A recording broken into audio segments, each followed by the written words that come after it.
this is a great book, actually, that I always recommend to my staff to read, called Please Stop Helping Us by Jason Riley in America. He's an African-American, and he is essentially begging liberals in the American sense, he means people on the left.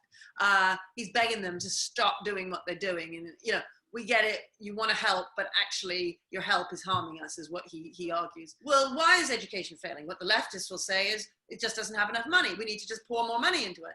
And I would say, no, actually, there is a lot of power in ideas. And if the ideas are wrong, then the education system will not deliver. Okay, so I'm joined today by Katharine Birbalsingh, who is the founder of the Michaela Community School in London, where she's also the head teacher. She's a very well-known author, speaker, and commentator, and regularly appears on TV, on podcasts, and in print. I also reckon you might be maybe the most famous teacher in the country. I don't know. So, yeah, it's an honor to have you on. Anyway, thanks so much for appearing. I'm a big fan. I just wanted to start, I guess an interesting place to start would just be if we could go over kind of your background and your political journey to date, because like me and like a lot of other people, we seem to have gone from being basically just having the standard set of normal liberal left opinions to being someone who kind of tends to challenge them quite a lot. So if you could just kind of walk me through that journey, that'd be a good way to start, I guess. Yeah, I was a pretty standard person on the left, had always voted Labour, had the normal views of someone on the left, people who are poor because the rich kind of prevent them from being richer. The rich don't pay enough tax, and if only they did, then poor people wouldn't be poor. The education system is failing because it doesn't have enough money. I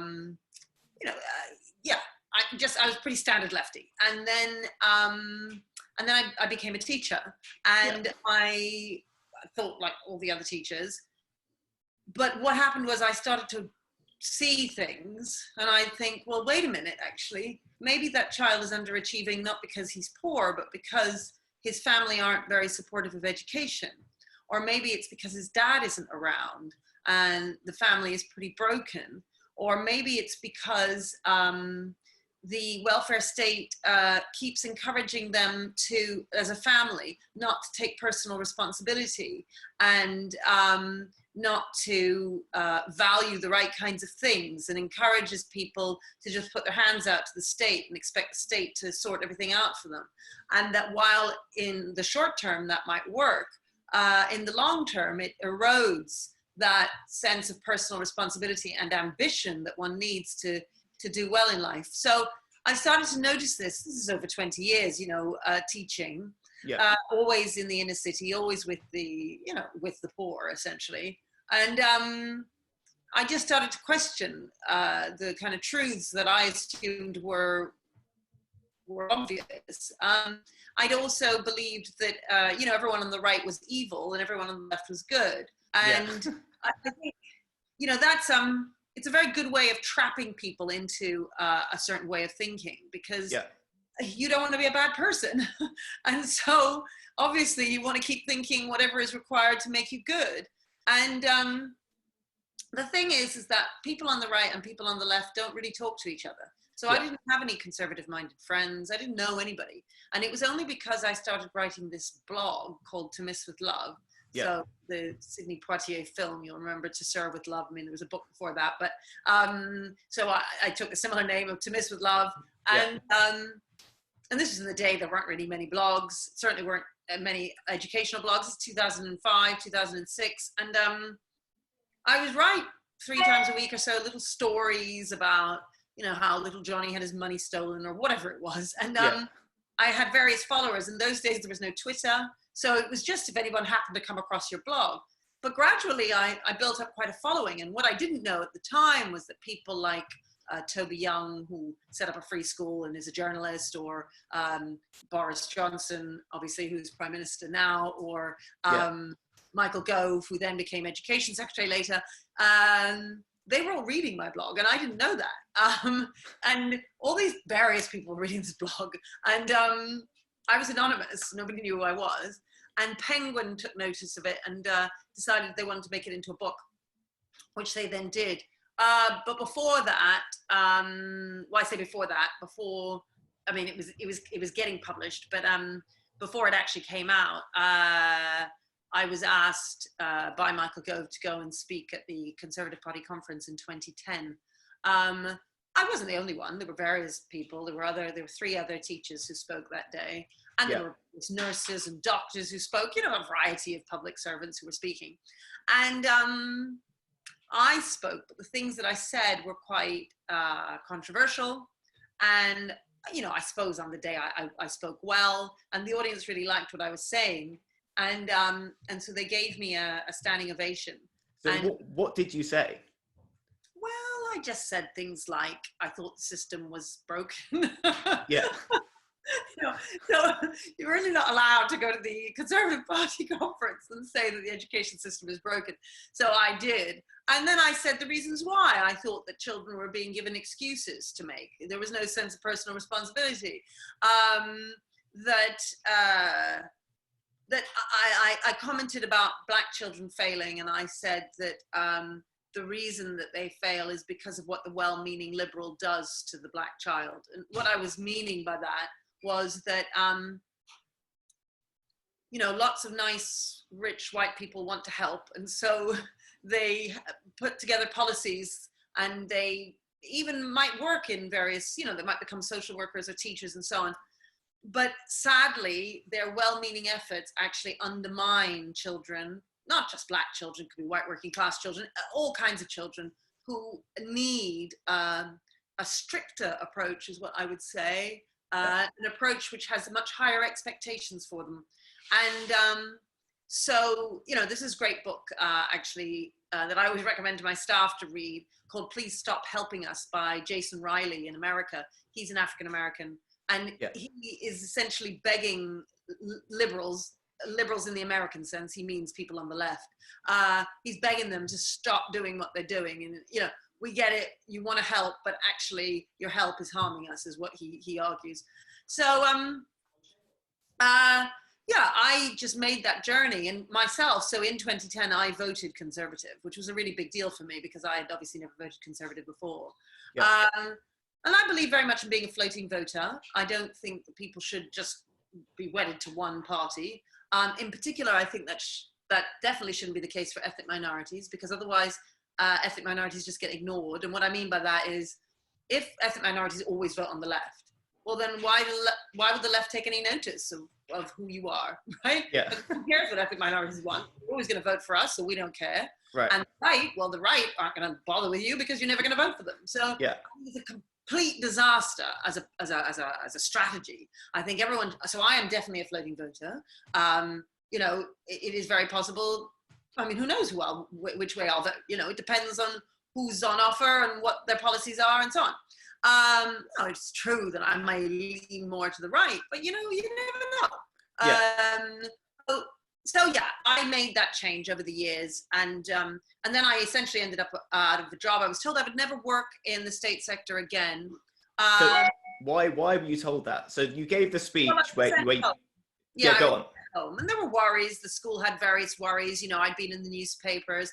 I tried desperately to hide from the papers, but it's very difficult. And I mean, I had press outside my house. The problem was that they sent me home.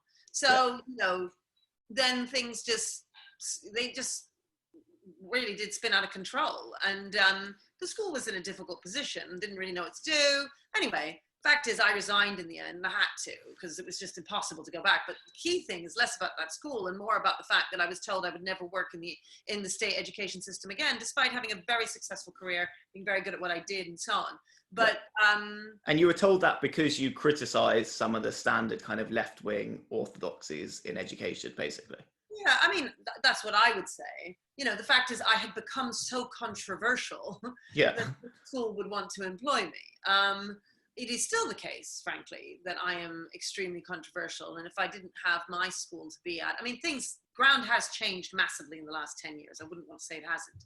Yeah. But if I were to leave my school, obviously I'm not going anywhere, but if I were to leave, where would I go? There are only a few places out there, I think, who would want to take the risk of hiring somebody like me. Because I am extremely outspoken. But that's something which is something which I find quite hilarious about this is that, so I've listened to a lot of a lot of the different podcasts you've been on. As I said, I'm a big fan, but even from my perspective, what you're saying, this doesn't actually seem that controversial. I can see why people might disagree with it, but the idea that some of the things you say are so controversial that you might actually face a threat to your career is actually a really bizarre situation, I think. So why don't we go through kind of some of the key tenets of what it is you're criticizing, what it is you're saying, so that people can get an understanding of what your basic outlook is. And in particular, I remember you said that you had this kind of standard left liberal view, and then when you came into the reality, you confronted the reality of the situation in a city of schools, you realized that it just didn't apply, it didn't make sense, it wasn't actually going to help the kids. So it's not like you had this profound ideological shift and you imposed that on the school. It's more like the reality of what you were seeing just didn't match up with your existing outlook. That's right. I mean, you know, I just believe in the truth, really. Yeah. I believe in helping the kids. And so if what they're telling me to do isn't helping the kids, then I'm going to stop doing it. Yeah. And then what I would realize was that I would have conversations with people in the staff room or with my head, you know, my boss or whoever. And I would point out the things that I was noticing. And I found that people were deliberately blind. I mean, they would kind of come halfway along the conversation and then they'd say, yeah. And then they'd feel uncomfortable with it. And then they wouldn't like, I mean, I suppose people might get to the point where they'd say, well, what you're saying is just common sense, Katharine. It's not particularly conservative. Because what I would say was that it was small c conservative. I'm not talking about the big C conservative party. I'm just saying small c conservative view. The idea, for instance, of personal responsibility and believing that. And they would say, well, you know, it's just common sense. And I'd say, no, this is a small c conservative view. And the fact is that people on the left don't tend to think like this. People on the left tend to think much more about the idea that it's not fair. It's not fair. And I'm not saying it is fair. I mean, I agree with them. It isn't fair that some children are poor and some children are rich. And that the children who are rich have a much easier time in life. You know, it doesn't, you know, they have lots of books at home. They have certain conversation around the dinner table. They often go to better schools. So they'll often get the better teachers. They'll have access to a world of where their uncles and their aunts and this, you know, various friends are all lawyers and doctors and PR managers and so on. And so they imagine that they themselves might be one of those professions later, and they don't really question it. All of these are massive advantages. The vocabulary they develop just by hanging around with those kinds of people are huge. And so the poor child, it has a much more difficult time competing with that, and that isn't fair. And so what the lefty does in looking at that, they say, well, how can we make it more fair? And to be honest, I think like that too. I think, well, how do I help these children?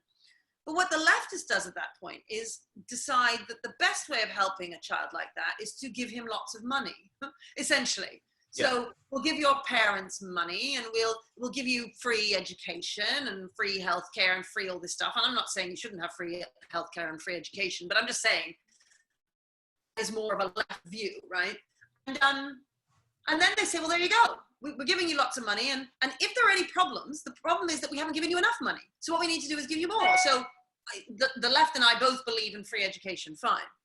Obviously, education is failing somewhere along the line because these children are rising up and competing with the very, you know, with the rich kids to get the best jobs. So, well, why is education failing? What the leftists will say is it just doesn't have enough money. We need to just pour more money into it. And I would say, no, actually, there is a lot of power in ideas. And if the ideas are wrong, then the education system will not deliver. I mean, you say it's odd, but it's the same for the NHS, for instance. No one can criticize the NHS. Not even the Conservative Party would dare criticize the NHS. Everyone loves the NHS, and that's that. And you know what? Because I'm not a health expert, I can't really comment on the NHS. I don't know. But I do know that there's loads wrong with the education system. I know that inside out.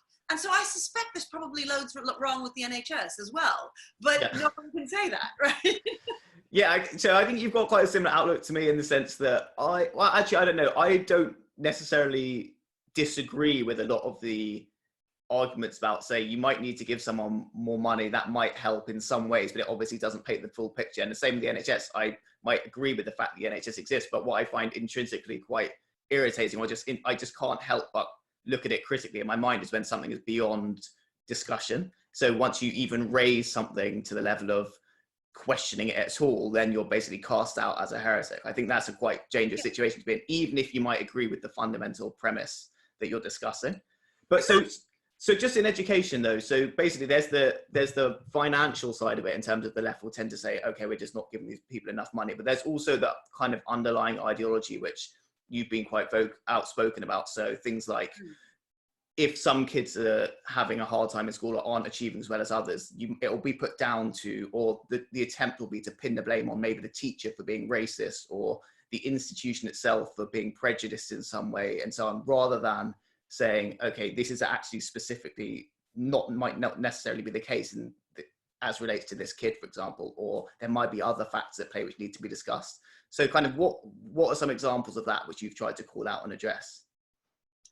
Yeah, so the thing about children is that they're naughty. That's why we love them. You know, they do all sorts of things to try and get away with doing less work and, you know, not doing their homework and so on. I mean, we all should remember what we were like as children.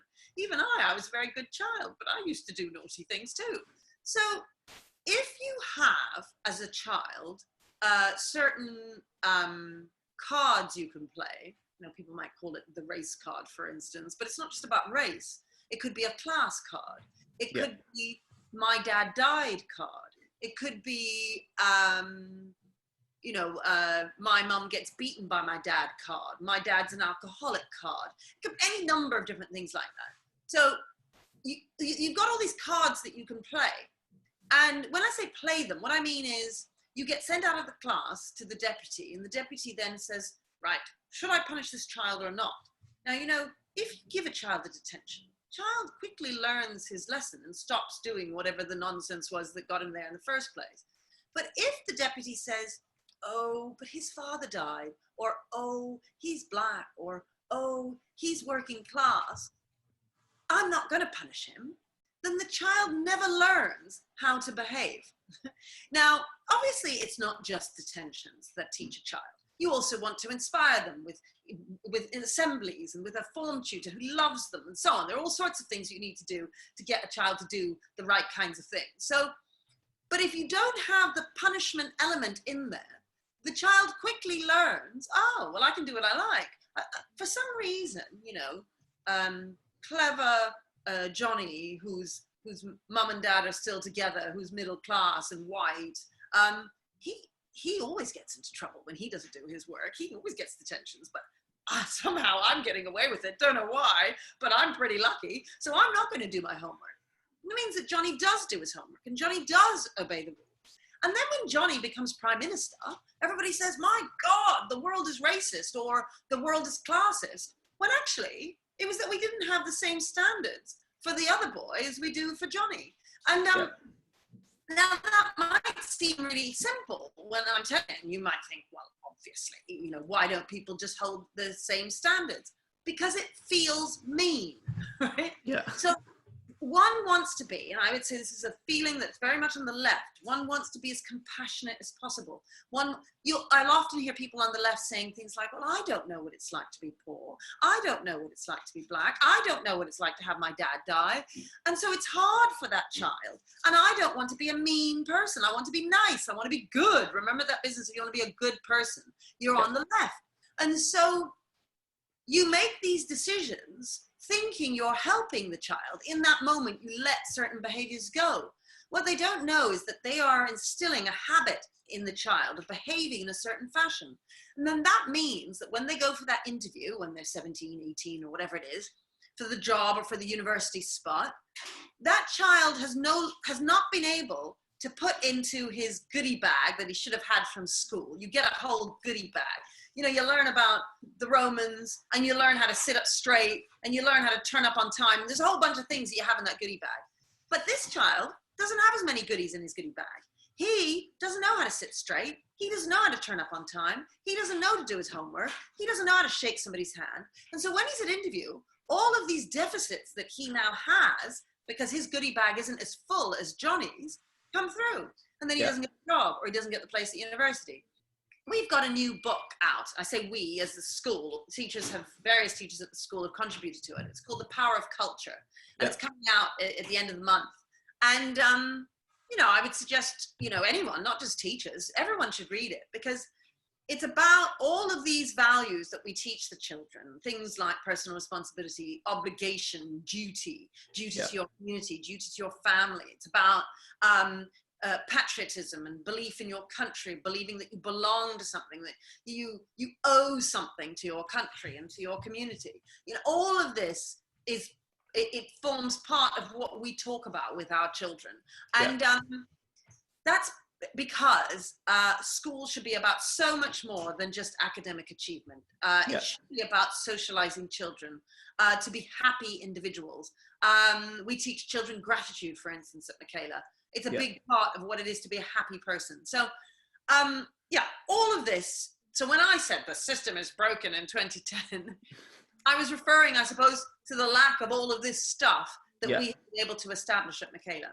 Okay, so related to that, I was trying to get at this before, but I might have expressed myself quite badly. But essentially, what is your view on the standard liberal left outlook, which tends often to try and remove any focus, but it doesn't feel comfortable placing focus on the kids, their behavior, maybe cultural factors, and is also very inclined to present society as basically really prejudiced and as at fault in relation to kids. So the reason I bring up the racism example is that it's a classic example where if there are issues which are affecting certain kids from certain communities, maybe slightly disproportionately, it might actually somehow screw over those kids if you aren't able to address either cultural factors or issues they might be facing in school, but rather teach the kids that actually they're being hard done by teachers who are bigoted against them, when actually in the majority of cases the teachers aren't bigoted. If you see what I mean, it's basically presenting the kids with an outlook which says the system is set up against you,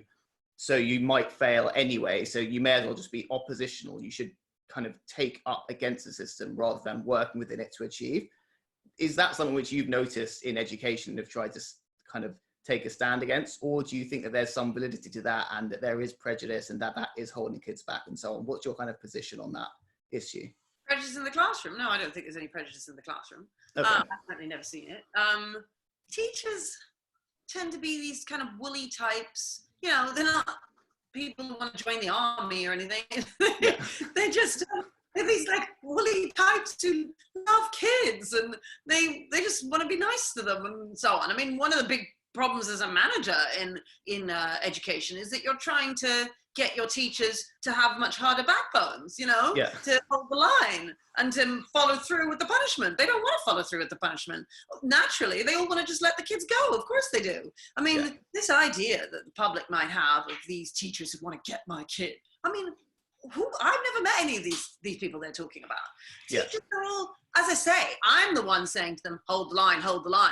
I have to, just talking to you now, I was thinking, I must make sure my staff listen to this interview so that I can encourage them all to make sure they hold the line and all the stuff I was saying about letting children down. And you really need to persuade teachers of that in order for them to hold the line with the kids. Now, parents, I think too often, they too do not want to take personal responsibility. And so when their child gets into trouble at school, too often, you have parents marching down to the school, I'm going to tell that school what's what, people over the counter at the office, assaulting staff, awful stuff. Really bad in the inner city. Things can be really bad. And the more middle-class parent doesn't do that, but they go down and they start threatening, but colleagues of mine who've worked in the private sector and so on have all sorts of terrible stories about parents who threaten them and say that they're going to take them to court, they're going to sue them, and all sorts of nonsense. In terms of how you've put this stuff into practice at Michaela, what are some of the things you've tried to, how are you dealing with it in the school which you're the headmistress of? Yeah, so lots of people come to visit us. Your listeners are very welcome to. You just go on the website, you can come and visit us. And you will see corridors that are silent. People might say, why do you have silent corridors? They say good morning and good afternoon to their teachers, but they move very quickly in single file to their lessons. The reason is because, frankly, you have children bashing each other's heads into walls, big fights breaking out, absolute chaos in the corridors, in lots of schools. So and I say lots, I suppose if you have a certain intake, you won't have that. So I went to visit Northern Collegiate private girls' school. Yeah.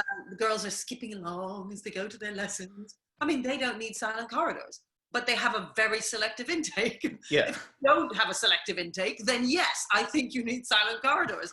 And I mean, you don't have to have them, but then you'll spend lots of your time sorting out incidents that happen in the corridors. Why would you want to do that when you gain time in the classroom for teaching?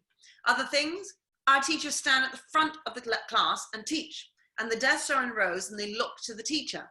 This is very different to what you might find elsewhere. 50 years ago, I think everyone would have taught like that. Nowadays, the desks are in groups, and the teacher is more a facilitator of learning who moves amongst the desks and keeps the children on task. And the children are leading their own learning instead of the teacher. We believe that the teacher is an authority, both in terms of what they're teaching, but also just generally. They are the adult. Parents are also the authority. Teachers are the authority. Children need to depend on us so that we can lead the way. We should not be telling children that they should be leading. Now, people mistakenly think, oh, but then that means that they'll never learn how to lead. No, no, no. It's by leading them, right? Yeah. You then can become a leader. If you let them lead right away at the beginning, they will never learn to be leaders. They'll never learn anything. So again, nowadays, that is a more right-leaning point of view. So why is there this, what's the kind of ideology underpinning putting the kids in groups and getting them to lead their learning, if you see what I mean? What's the kind of underpinning of that? Because the adults don't want to see children as subordinate to them. So they don't want to see themselves as in a position of authority, because somehow if you're in a position of authority, therefore you're Hitler. I've never really understood that, but that's how they think. You must be some kind of tyrant. You must be evil. And so the left like equality. We are all the same. We are all equal. So children and adults are the same. You will often hear left-leaning teachers saying things like, I learn just as much from my children as they learn from me. And I always think, well, you can't be a very good teacher then. I mean, that's ridiculous. How could a 7-year-old be teaching you more than you, or the same amount that you're teaching him? Now, if I want to learn how to use my phone and all the gadgets on there, I'll go to a kid. They do know more than I do, right? But obviously when it comes to school and the subjects they're being taught and so on, I know more. So it's this equality idea and the anti-authority idea that means that leftist people find it very hard to be deferential to the teacher, to look to the teacher to be led. That they feel that the child is the one who can lead himself, that he is just as the teacher, both to teach and to lead. Look, in some schools, they have children on a panel helping to decide who should be hired as deputy head. Now, I mean, I did this myself. I had kids on the panels where we would be deciding who, I mean, and the interviewees, the candidates coming into the school, have to answer questions from the children. Yeah. I mean, it's absurd. It should be absurd, but it's not. It's perfectly normal. Yeah. So I have to say it's becoming less normal. I think that these ideas that we promote at Michaela are infiltrating themselves into the system more and more. And I think in 2020, we're in a very different place to where we were in 2010 when I gave that speech. I think things have got a lot better. But we do still have a very long way to go. And then the other big difference, of course, is our discipline. You know, I was saying about the teaching being different. And then we have our discipline. I said the silent corridors, but also we follow through on everything. So it would never be the case that a child got sent out of his lesson to one of the deputies and the deputy would say, it's okay, you're black, I get it, or you're poor, you're working class, your dad died, or whatever it is. You know, we wouldn't do that. We would hold our standards high for all of the children. And what it means is we have a school full of very happy children who are achieving loads, and you know, it works. It really works. And the 600 visitors we get every year, teachers from across the country, across the world actually, who come, they all say they can't believe what they're seeing. You know, I've had visiting teachers cry in front of me because they're so moved. They're so astounded. They cannot believe that the children are so polite, so engaged, so curious, so clever. And so thinking, you know, people often say, oh, well, these children are just, they must be robots. They say that if they haven't come. These are just people who hate us. But they're exactly the opposite. I've never met children so curious in all my life. So, and that's because when you give them lots of knowledge, they have something to think about. Yeah. If, on the other hand, you just tell them to think. Well, they don't have anything to think about. So. Yeah. Yeah, I definitely found that. I mean, even on my own experience of going through education, by the time, so there were towards the end of my education at kind of sixth form, and then also even afterwards when I was doing things like vocational training and training as part of my job, I just got to the point where I just accepted more or less that the training itself and the classes I was taking while sitting in a big group is essentially just meaningless, and I just go home and learn it myself outside of the class. Because when you get told by a teacher at the beginning of the class, get into a group and draw a mind map, and then at the end of the class they'll discuss whether your mind map is right or not, and you're just with a bunch of people who you don't know very well, who have different ability levels and who have no expertise in the area. It's all, I said I wasn't thinking about it critically at the time. I just completely subconsciously accepted that this was a completely meaningless activity, and I just go home and revise everything from scratch for the exams. And so I think it's funny listening to you, because that was quite a revelatory moment, really listening to you actually put it in some sort of political context, that there was some underpinning ideology behind that. Because I along with loads of people, I just accepted it was a meaningless activity. But I don't know, maybe it's different. Kids have a different experience of it. I don't know. No, well, what you just said is exactly what happens. So you get some sugar paper, the kids are in groups, you know, they sit around, most of them are talking about who they fancy and what they're doing that evening, right? They're not actually talking about the work. There may be one kid, I mean, this happened to me in school, I remember. I was always the good kid who would end up doing all the work, and then everybody else would just get a mark, like whatever mark I got, you know, we'd move ahead. So I was learning, nobody else was learning in the class, in my group. And then what you just said is exactly what happens. And you go home and you do it. Fine. Now you go home and you have an orderly house and your mom is supportive of you and you're able to get on and do it and you're that way inclined. But lots of kids don't have that. Lots of kids go home and there are 4 or 5 brothers and sisters making noise and so on. They're not able to teach themselves. They perhaps don't have the capacity. You know, some children obviously are brighter than other children. I mean, it's impossible. And what a waste of time. That whole lesson is a total waste of time. Yeah. I mean, well, what is the school doing? You know, I mean, the whole point is we're meant to be teaching these kids. So now the thing is that these people who are doing it like this, they're not bad people, right? They want, in fact, what breaks my heart is that there are teachers around the country killing themselves, working day and night for children, trying so hard to get children to learn. And then the children don't learn. And they sit around in staff rooms and they complain and say, why don't they remember it? Why don't they understand? And it's because the methods that they are using are not right methods. And it's because the teacher training institutions have taught them all the wrong things when it comes to educating children. And it's because the senior teams aren't so hot on the behavior because the deputy keeps putting back that naughty pupil in their classroom and they don't know, you know. So it's just devastating because the system could be much better. And I say it's devastating. Look, we are on an up now. 2020 is in a much better position than we were in 2010. We are moving forward. I'm really excited. Michaela has had real impact, I think, on the education sphere, and we continue to do so. So I do think in 100 years, they'll look back to this time and they'll say it was pivotal in terms of the changes that were made in education, you know, and I'm so excited to be part of that. It's fantastic, you know. But yeah, it is. Well, I mean, and it's interesting talking to you because you're talking about the politics of it all. You know, it didn't always used to be the case that the left were anti the things that work, because that's essentially what I would say is the case now. Old Labour, you know, 1920s, 30s, 40s, 50s, you know, if somebody could come in a time machine, they would be agreeing with everything I'm saying. They'd come to Michaela and think it was perfect, you know, they wouldn't have a problem with it at all. So the left has changed, and it's changed in a way that means that lots of excuses are made because they don't ultimately believe in personal responsibility. And they want to feel like good people, and they want to feel like they're helping someone. And if you tell someone, no, you know, it sounds too much like pull yourself up by your own bootstraps, you know? They don't like that right-leaning idea of sort yourself out because it seems harsh. And you know what? I'm not saying sort yourself out. I'm saying let's give them a good education. Yeah. A free, good education. Yeah. Because if everybody's given that, you have every opportunity to make something of your life, you know? Yeah. But at the moment, we're not doing that. We're presenting them with an education that is not excellent in some places. Sometimes it is, sometimes it isn't.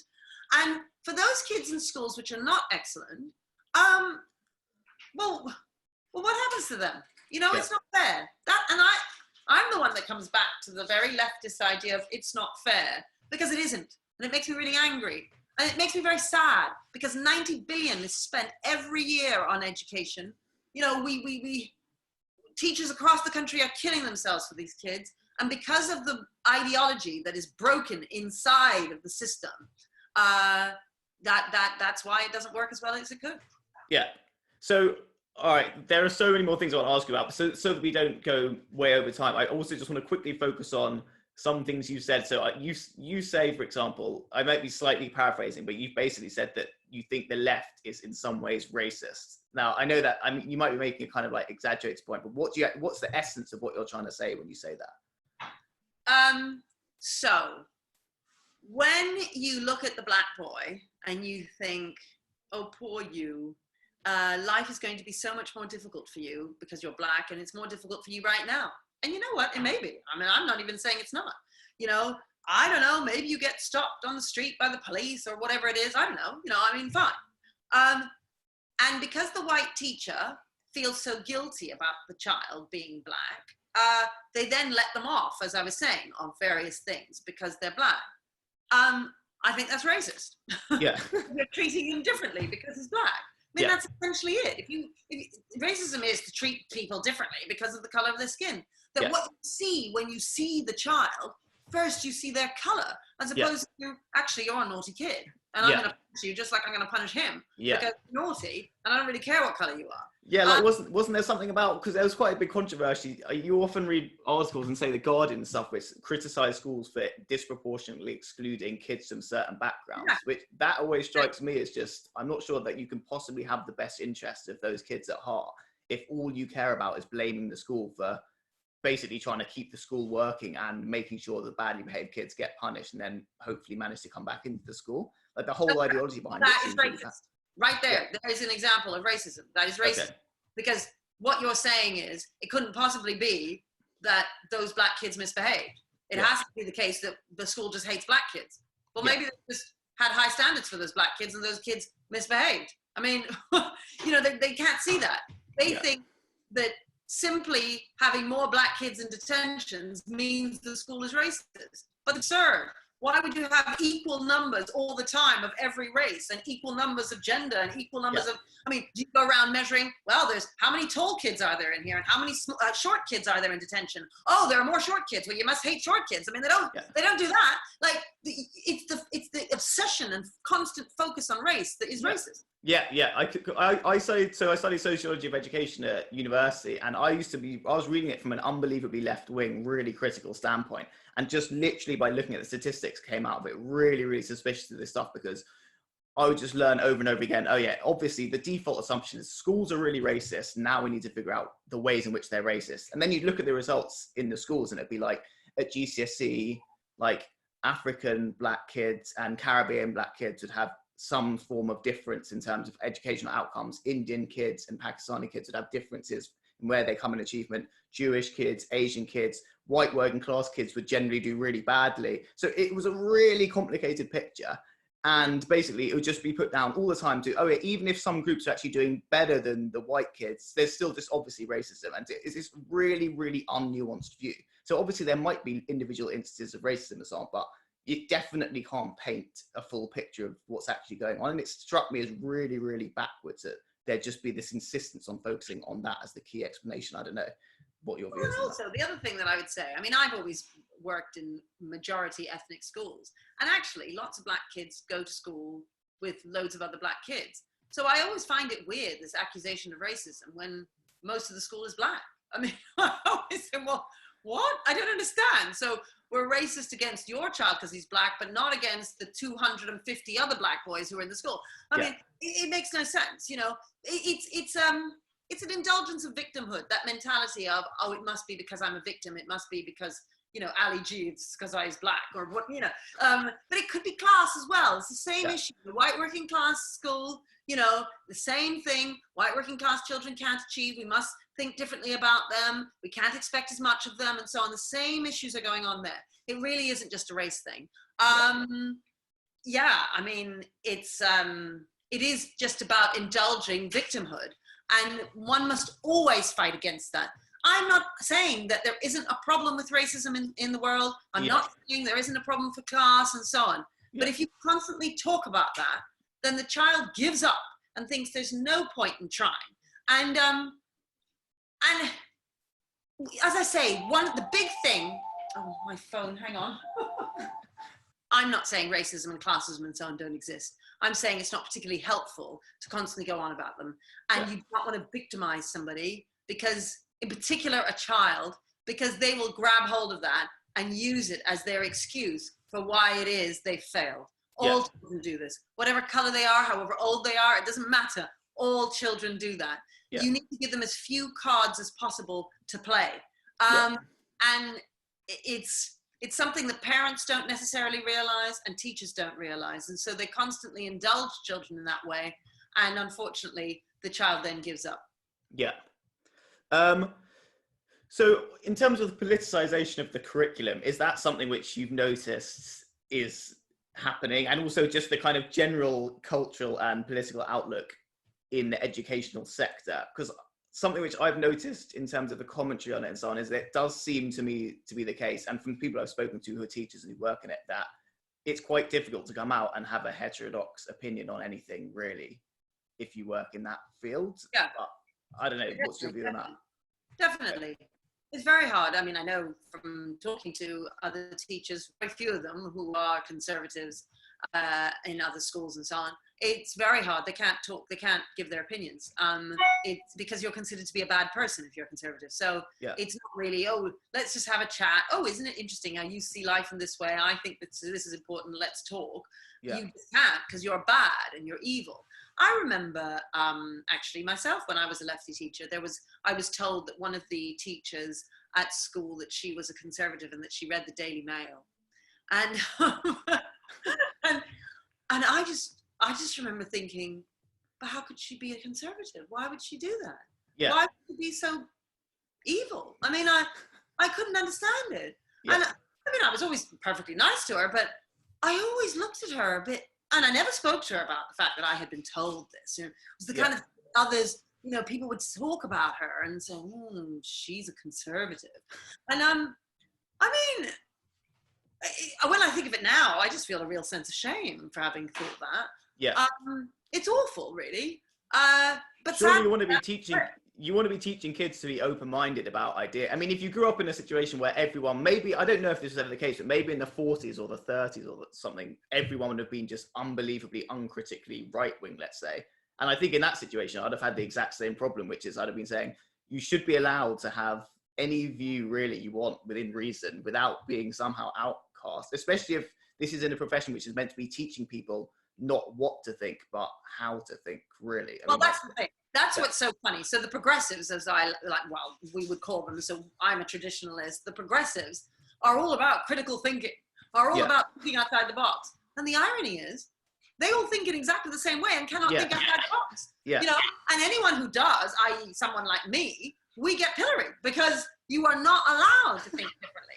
You know, I mean, again, with the left, what's so funny is that they say they love diversity, but they don't like diversity of thought. They want us all thinking in exactly the same way. They just want different colored people doing it, you know? I mean, it is just, I mean, anytime there's any kind of award for women in education or black people in education or any of these kinds of awards that happen in education, I'm never put forward for any of them. Ever. Ever. I mean, I am never mentioned, right? Yeah, but you're a heretic though. Yeah, I mean, they don't like me. They're not going. When really, when you think what I've done, you know, I've set up a school, it's extremely successful, I'm the headmistress, you know, here's this black woman doing these amazing things, but they won't talk about me, right? They won't recognize it. So you know, there's something deeply, deeply worrying about the way in which they think. Yeah. That is really, that is a really weird development. Also, didn't you get loads of abuse? Wasn't there like a row with people saying you're not actually black, you're Indian and so on, because they thought that you didn't fall into the right category in terms of how you think? No, well, I didn't get abuse over that. I mean, I have had various bits of racial abuse and so on, but no, what you're referring to is that on my Wikipedia page for some time, because my father is Indian Guyanese, my mother is Jamaican, and they would go on because they see Indians as being kind of higher up the victim totem pole than blacks. So my detractors wanted to argue that I was Indian rather than black, because that meant I was higher up the victim totem pole. Because for them, it matters, you know. I mean, it doesn't actually matter, does it, what I am?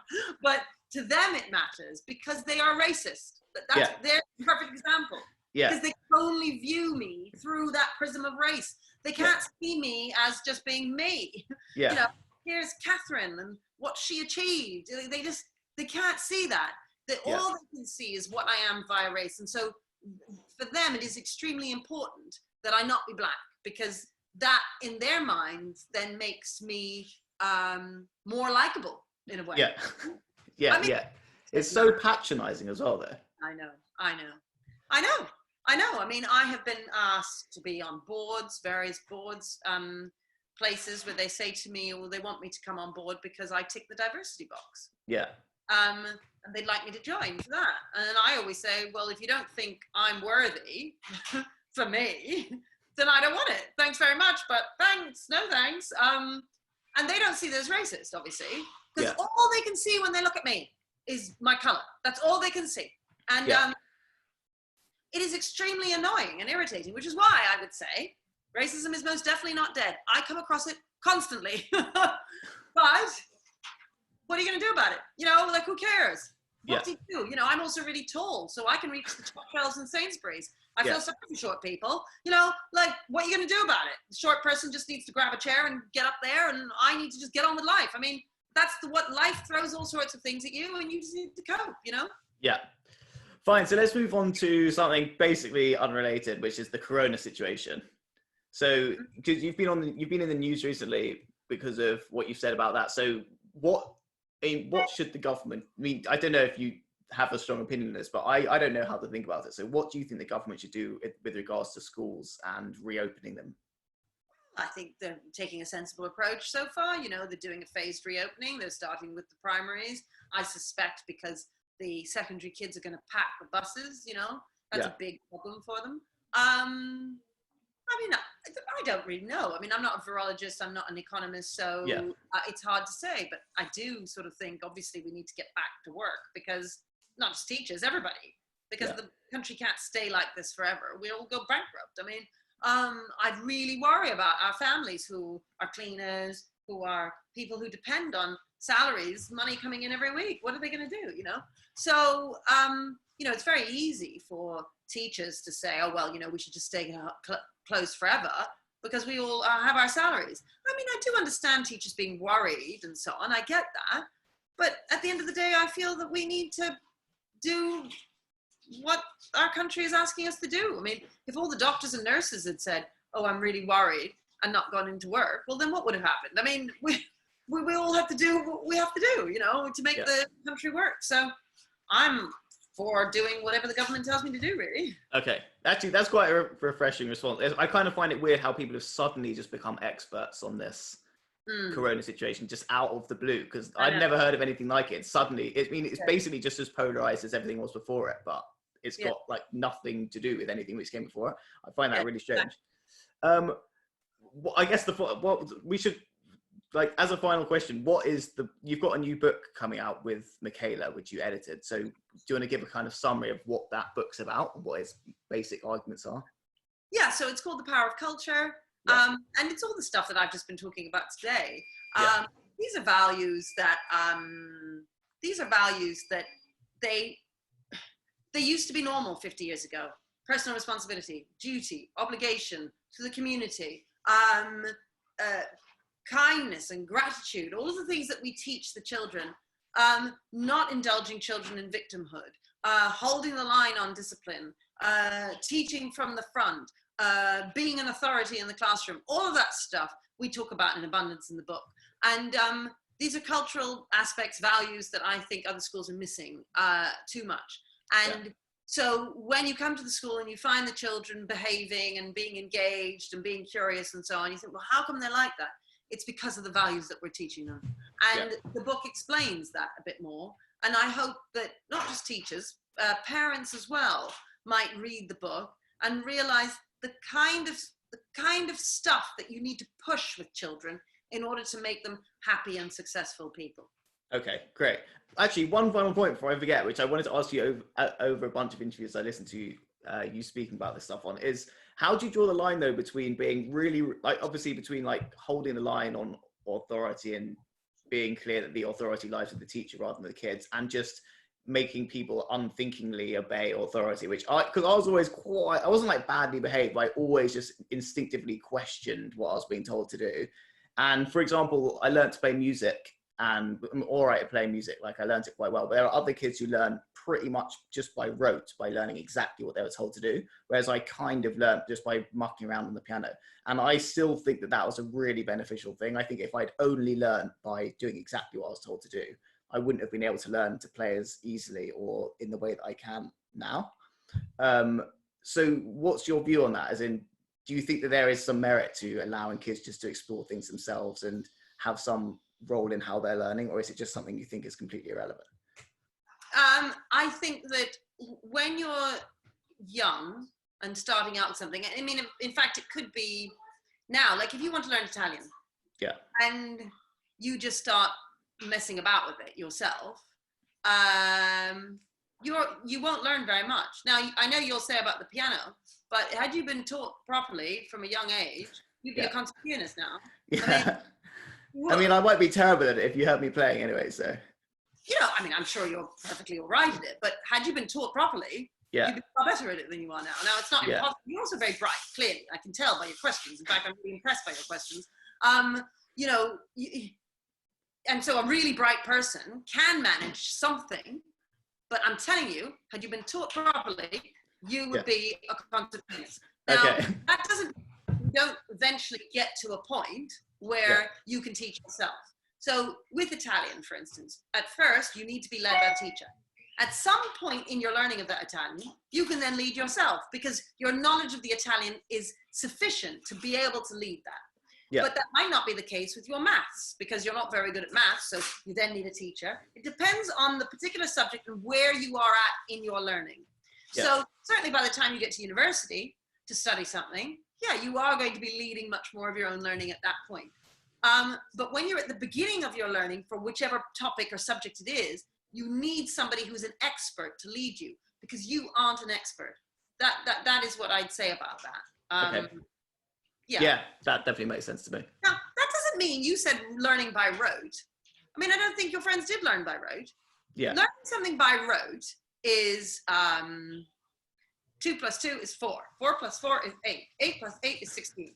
That is by rote. And then you repeat it and you go, da, da, da, da, da, da, da, da, da. And there's some things like number bonds or multiplication tables and so on, you do need to learn by rote. Absolutely, you need to learn by rote. But there's little in life that you need to learn by rote.